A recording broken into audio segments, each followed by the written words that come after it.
Je travaille pour Oneka Technologies, une entreprise québécoise dans le domaine marin, dans le domaine des vagues finalement. Puis nous, on est une petite start-up, on est en ce moment 8 employés. Puis on œuvre au Québec et en Floride, aux États-Unis. Nous, on fait de l'eau potable, on produit de l'eau potable à l'aide de l'énergie des vagues. Donc on utilise des filtres pour filtrer l'eau, enlever les virus, les bactéries et le sel. Donc on la dessale avec l'énergie des vagues. Donc ici, en venant à Nantes, dans les bassins qui sont vraiment bien contrôlés, c'est plus facile du moins mesurer les performances, optimiser. On a différentes géométries de flotteurs qu'on va tester par exemple pour voir laquelle va aller produire plus.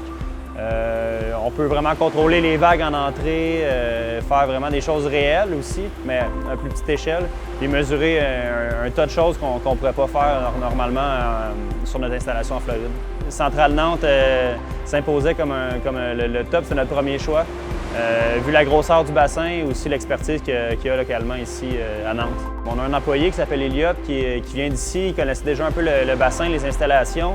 Puis à travers un programme européen qui s'appelle Marinette 2, qui aide des jeunes compagnies ou moins jeunes à évoluer là-dedans, puis faire des tests en bassin, tester des éoliennes ou des technologies de la mer, en gros. En ce moment, on a seulement une machine qui est fonctionnelle, qui est encore dans les dernières étapes de test de validation finalement, pour s'assurer qu'on produit vraiment une autre qualité puis qu'on en produit de façon suffisante. Donc on est situé sur la côte de l'Atlantique, de la Floride. Puis il y a une équipe là-bas de 4 ingénieurs qui travaillent sans relâche à faire fonctionner la machine dans des conditions vraiment extrêmes.